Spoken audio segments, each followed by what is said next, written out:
हाँ सर। हाँ जी, शुरू करें। हाँ, जी सर, क्या बताएं। तो जैसा कि आप सभी को जानकारी है कि 30 तारीख को 30 दिसंबर 2025 को थीम पार्क में एक डेड बॉडी मिली थी, जिसमें जिसका सिर्फ धड़ मिला था हमें, शरीर मिला था और उसका सिर नहीं था। तो जिसमें हमारी पुलिस ने तुरंत मौके पर पहुंच के अपनी कार्रवाई चालू करी थी और मौके पे हमें काफ़ी सारे और भी चीज़ें मिली थी, जिसमें हमारी टीम ने जांच करते हुए आज सीआईए की टीम ने और थाने की टीम ने मिलके इस केस को डिस्क्लोज करा है, जिसमें दो एक्यूज को हमने राउंड अप करा है। और जो ये डिसीज थे, ये सुनील नाम का लड़का था, जिसकी उम्र लगभग 35 से 40 साल की थी और ये पानीपत से बिलोंग करते थे, ये खोजकीपुर गांव से।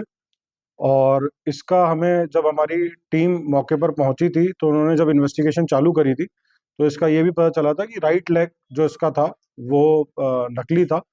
और वो राइट लेग के बेसिस पे ही हमने अपनी इन्वेस्टिगेशन चालू करी, जिसमें एक जयपुर का मार्का भी था उस राइट लेग पे, जिसमें हमारी टीम जयपुर भी गई और भी अन्य जगहों पे गई, जिसमें हमें लगभग 150 लोग ऐसे मिले जिन्होंने इस तरह का राइट लेग पूरे हरियाणा में लगाया था। तो जब हमारी टीम ने इन 150 लोगों की लिस्ट को खंगाला तो हमें क्लू इसमें मिलते चले गए।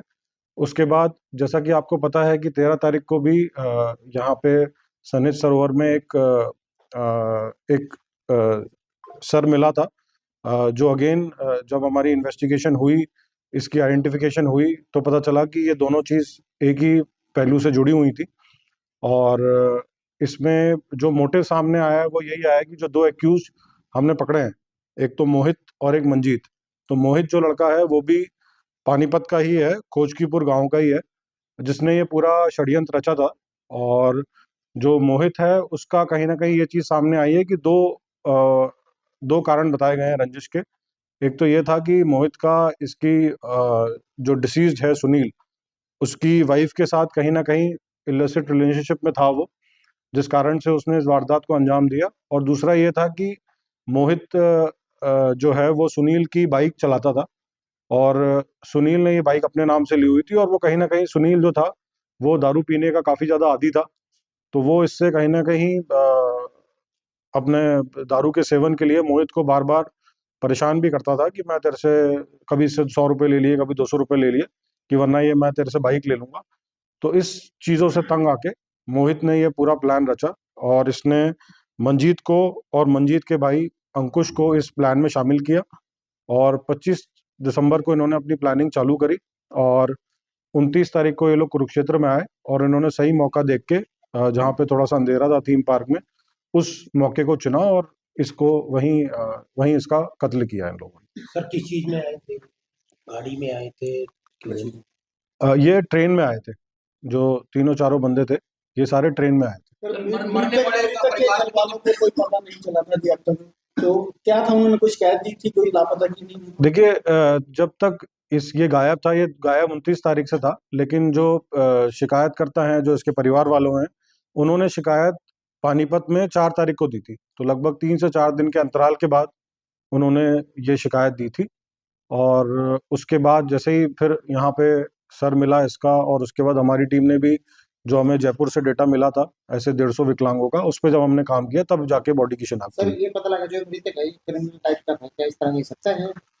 देखिए, ऐसी कोई चीज़ अभी क्रिमिनल रिकॉर्ड तो इनके इसके बारे में नहीं आया है, पर ये चीज़ ज़रूर सामने आई है कि ये दारू का सेवन ज़्यादा करता था और नशे की हालत में अपने परिवार वालों को भी प्रताड़ित करता था इस चीज़ के लिए, और अपनी वाइफ को भी और अपने परिवार वालों को भी इससे कहीं ना कहीं दुखित है। सर जिन्होंने हत्या की है कोई आपराधिक मामले हैं? देखिए, अभी तक जो दो एक्यूज हमने राउंड अप करे हैं उनके कोई आपराधिक मामले अभी तक सामने नहीं आए, लेकिन अभी तक इनसे इंटरोगेशन जारी है, और भी कोई चीज़ इनसे और भी कोई मामले खुलते हैं तो हम देखेंगे। कुरुक्षेत्र कुछ क्यों चुना सर इन लोगों ने? बहुत शहर में कुरुक्षेत्र ही क्यों चुना? क्यों पानीपत?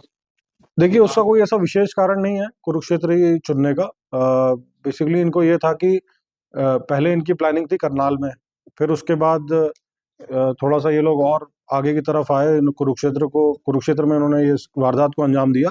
लेकिन ऐसा कुछ नहीं था कि कोई ऐसी प्लानिंग थी कि कुरुक्षेत्र में ही करना है। क्या सर जो नकली उठाई थी वो रेलवे ट्रैक पे मिली, गर्दन वहां पे मिली, क्या इन्होंने पूरा प्लान? तो ये बेसिकली इनका प्लान यही था कि जब इन्होंने इसका कत्ल कर दिया था तो इसने सर को जब इन्हें धड़ से अलग करके इन्होंने इसको सनित सरोवर में डाल दिया था ताकि बॉडी की पहचान नहीं हो, तो ये इनका प्लानिंग ही थी। कहां से गिरफ्तार किए गए सर? गिरफ्तारी इनकी गांव से ही गिरफ्तार किया गया है इनको। तो आगे पूछताछ जारी है?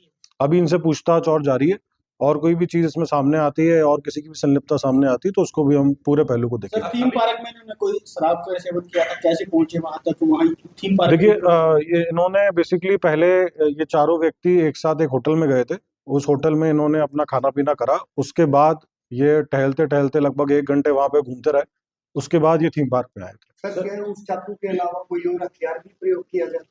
नहीं, अभी तक तो ये चाकू ही सामने आया है जिसका प्रयोग किया तो गया। चाकू कहाँ से खरीदा था सर, कुछ पता चला? चाकू इन्होंने पानीपत से ही खरीदा था। मौके पर सिरिंज भी बरामद हुई थी सर, नशे की। नहीं, वो उसका इससे कोई रिलेशनशिप नहीं है। ब्लाइंड मर्डर था और उसके ने बहुत बड़ी एक अचीवमेंट हासिल की है, एप्रिशिएशन। तो बिल्कुल जी, हमारी इसमें टीम ने बहुत ज़्यादा प्रयास करे हैं, बहुत मेहनत करी है, और लगातार हमारे मीडिया साथी भी इस बारे में जानकारी हमें भी देते रहते थे। जो भी उनके पास भी इंफॉर्मेशन आती थी, आप लोग के कहीं ना कहीं सहयोग से भी जो आप लोग ने इसका, हम कोई भी इंफॉर्मेशन जो होती थी वो शेयर करते थे, तो आप लोग भी उसको अच्छे से सर्कुलेट करते थे, और हमारी टीम ने तो बहुत ही बढ़िया तरीके से इसमें तत्परता से काम किया। और एक जो ब्लाइंड मर्डर था जिसमें ना उसका सर था और बिल्कुल ही वहाँ अंधेरा था थीम पार्क में, उस चीज को ट्रेस करा है। तो बहुत ही मेहनत करी है सभी ने, और टीम ने बहुत जबरदस्त काम किया। 2026 की वाइफ का भी कुछ ऐसा लगा जिसमें कोई हाथ हो सकता है, क्योंकि आपने बताया उसमें। देखिए, उस चीज को अभी हम और डीपली एक्सप्लोर कर रहे हैं, क्योंकि मर्डर एक बहुत ही संगीन जुर्म है, और इसमें हम अपनी पूरी तसल्ली करने के बाद अगर हमें किसी की भी इन्वॉल्वमेंट मिलती है तो उसको बख्शा नहीं सर जाएगा। ऐसे जो अपराधी होते हैं, ऐसे काम करते हैं जो, क्या उनसे कुछ संदेश देना चाहोगे कि ऐसे कुछ भी पुलिस छोड़ेगी नहीं, कुछ भी? देखिए, मैं सभी को यही बोलना चाहूंगा कि कुरुक्षेत्र में पिछले साल भी हमने लगभग जितने भी अपराधी किस्म के लोग थे, भले ही वो ऑपरेशन हॉटस्पॉट डोमिनेशन हो या ऑपरेशन ट्रैकडाउन हो, उसमें कुरुक्षेत्र पुलिस ने बहुत अच्छा काम किया है, और क्रिमिनल्स को ज़्यादा से ज़्यादा, भले ही वो हमारी संगठित अपराध की धाराएं हों, उनमें उनको काबू किया है। और इसके अलावा हमारे पूरे जिले में लगभग 6 से 7 एनकाउंटर भी हुए। तो मैं जितने भी क्रिमिनल हैं उनको यही संदेश देना चाहूँगा कि अगर वो कोई भी अपराध करेंगे तो वो बिल्कुल भी बख्शे नहीं जाएंगे। विजुअल